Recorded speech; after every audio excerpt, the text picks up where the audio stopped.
First question, did you go to college, and would you recommend people do go to college? So I would say if you are undecided, or if you don't know like the particular trade that you want to jump into, or you don't have a great business idea that you know is going to be successful, yes. Basically, if you're that unknown, or you know that you want to do something that requires a college degree, you should absolutely do it. It is super important for a lot of people that are hiring, unfortunately, still to see that on your resume. It shows that you had the tenacity to kind of get through that. It took me a whopping 3 years to get through my 2-year community college degree because I was running this business in tandem, and so it just took a little bit longer. But notice how I still made college a priority when I was not totally sure that this business would work out. Is there a particular stock you'd recommend people investing in? I don't think I can even legally recommend a particular stock, but like invest in yourself. If you have that $1,000, $2,000, $5,000 saved up and you have a great idea for a service, product, application, put that money into yourself, develop it, be your own boss. There's nothing better than being your own boss. If you were to start another business, what would you do?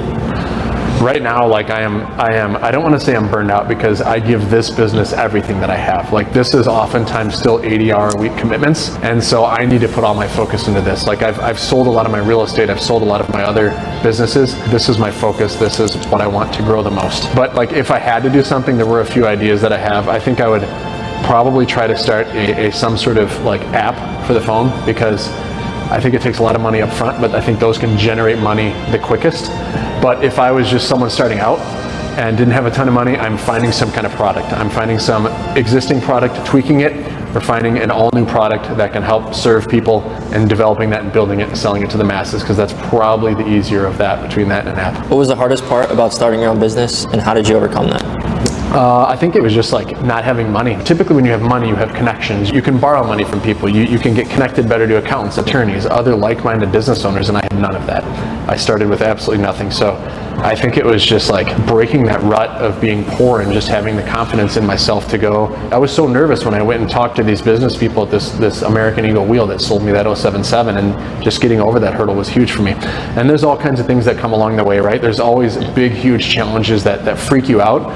But I've found that I grow best in those times when I am like, wow, there's this competitor out here that is destroying me. Then I get in like focus and concentration mode, and those are the moments that I grow the most, because I figure out how I can better serve the customer, how I can just grow the business better in those moments. And that is when we've seen our biggest inflection points. What milestone did you hit before you felt you could splurge on supercars? I waited forever. I always had cool cars. I would say like sub 6-figure cars, which is still expensive, of course, but didn't go spend big money on a car until 2018. So I was 15 years in business, and I bought a Lamborghini Aventador. And that's really what birthed the whole idea with this channel, seeing how people engaged, reacted, because I was always willing to open my door and share it with people and let more people drive it than I should have. So it was that Aventador that kind of created the Hamilton collection. What was the best investment that you've ever made? The one that came to my mind is just like my kids, like having my kids and my wife. Like if it all goes to shit at the end of the day, I still have my family and my kids. And so there's been moments where you're in those lulls of business where you're like, wow, is this what's gonna put us under? And you have to rely on your family at that point. So there's nothing better than children and my wife. How old were you when you made your first $1 million?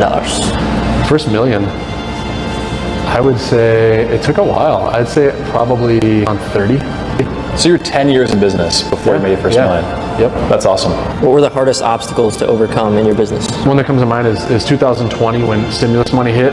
It literally like broke our warehouse. We got triple the amount of orders, and we're just not set up for that. You guys saw the complexity of this operation and how much work is involved in doing stuff. And when you get 3 times the orders with the same headcount, just incredibly difficult to catch up to that. But I was boots on the ground, so every year I had to go and help the warehouse unfail. Like I could never hire good leadership to keep the warehouse from failing. I'd be out there for a month at a time, literally picking wheels, doing frontline work with my team.